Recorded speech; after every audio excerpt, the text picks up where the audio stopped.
are long bottle gourds.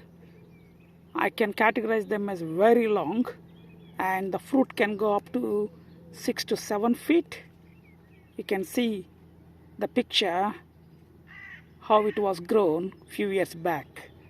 After that I didn't try them. They were leftover seeds and I managed to sow them and then they germinated. Let's see how they do this year. I'm planting them in my raised bed where all my corianders and chard, etc., spinach are growing at the moment. I have planted these very long bottle gourds, one in there, one in here, and one in here.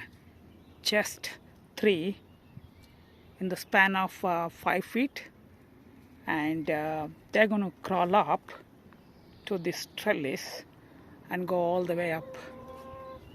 So in terms of space wise, no issues, and because they crawl, I can have plants around them. That's the plan, and I'm executing that plan now. Well, the final list of bottle gourd on the left, these are the round bottle gourd plants, and on the right the long bottle gourd plants, the normal long varieties, not the very long. So 3 plants each. I'm planting in this compost bin I made 6 years back, full of horse manure, 5-year-old, all the organic matter is in there. And in the corner of those areas I planted nasturtium.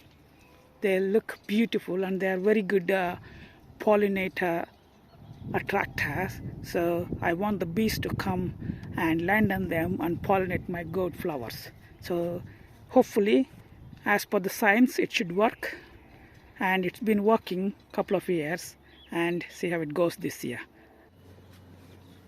So I'm making the hole with my small fork. You can see full of earthworms.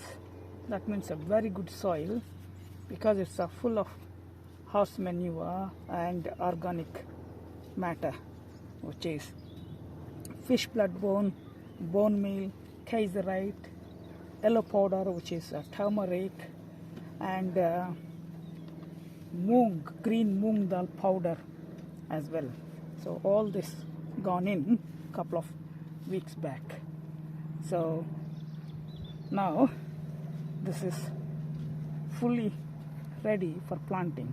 So what I'm going to do now, I'll add a bit of chicken pellets just to give them more boost, nothing else. And look at the root system. They're fully developed and very healthy. Yeah, some of the leaves are deteriorating because the deficiency of magnesium, which is the reason why I added the kaiserite, which is the mother of magnesium, Epsom salt. So now I planted this, and the plant will be very happy in this organic matter, and it can grow the way he wants, or she wants. I guess she. So let's hope I'll get the harvest as like I did in the previous years. I have now planted 6 of these bottle gourds and 3 in the other place. In total I have 9 bottle gourds, 3 different varieties, 3 plants each. This is the slipper gourd. Some people they call it the pointed gourd. This is the Bangladeshi vegetable. I've been growing this last 4 years, and this year I have germinated only 1, and this can crawl a lot, and I'm going to plant them in a big massive pot, which is this, to control the plant, and also it's easy for me to move wherever I want. But once it's crawled up to some of the stakes, I can't move. I have now planted this slipper gourd, and I'm going to protect it for at least a couple of days to make sure that it settled down. So I'm putting a mini greenhouse kind of environment so that it can settle down. Otherwise, I didn't harden off the plant, so it might get into a shock. So I'll leave it this for a couple of days. When the plant is settled, I can see all the leaves grow green. Then I can take the lid off. These are Indian ridge gourd plants. I have 4 plants in total. I'm going to plant them in 2 greenhouses.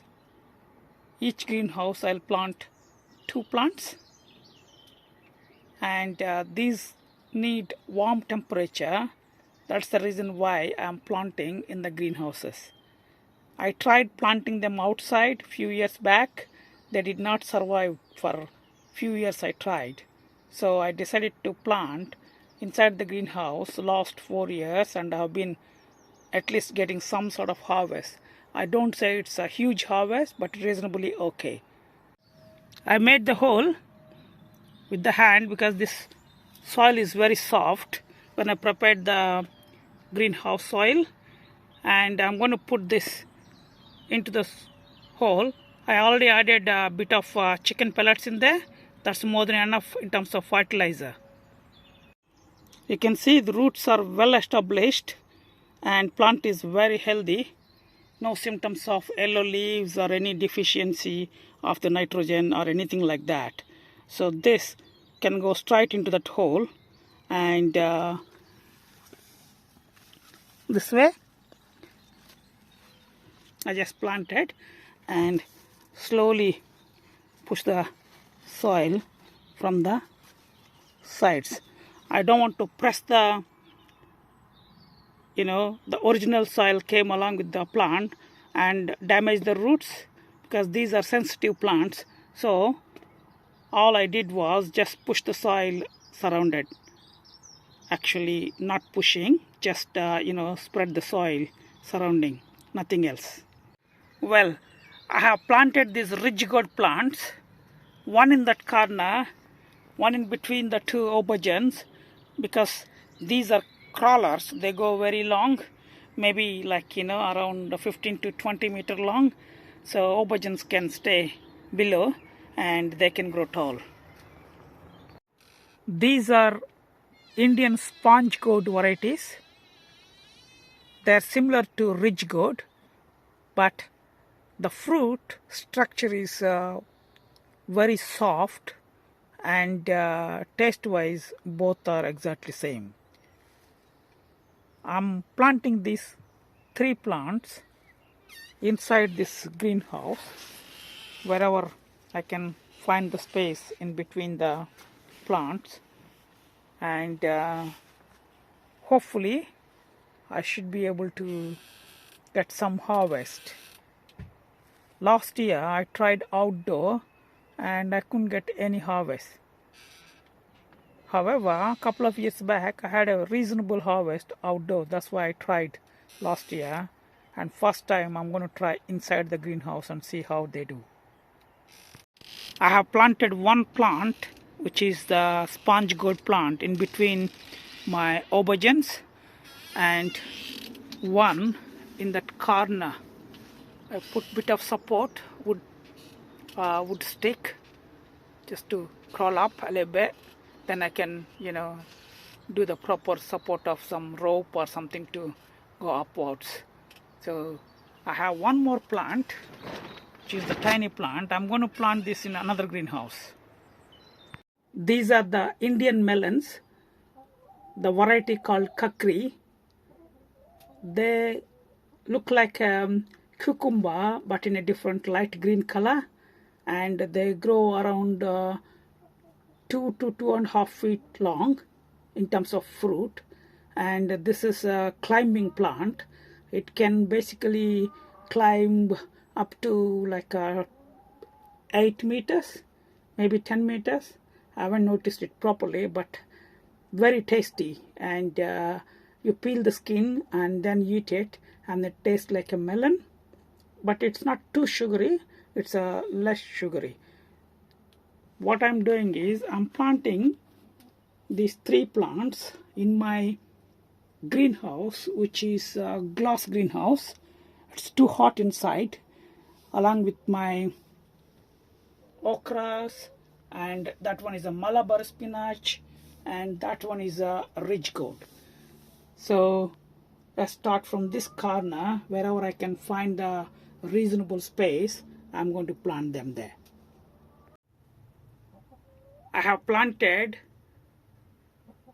Indian melon kakri, one in there and one here and one there.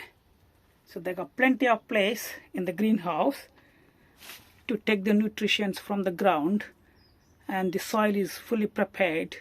Almost every 3 months I add organic fertilizers to support this. The reason is the space is very tiny, which is I would say 1.5 to 2 feet width, and all the nutrients must be supplied from that area. So that's why I keep topping up every 3 months. These are Indian okra plants. I germinated 4 weeks back in the greenhouse, and I'm planning to plant some of them in a greenhouse and some of them in a cold frame. I have planted the okra plants, 4 of them in the glass greenhouse. One is here, one is there, one here, and one is there. So the 4 modules, each module has got 2 plants. I just put them as is. Let's see what happens. And the other 4, I'm going to plant them in the cold frame. I have planted additional okra plants in this cold frame. The height of the cold frame is almost 2.5 feet. I hope that's good enough. Few years back I did grow okra in this cold frame. That variety was the red okra. This is the normal okra.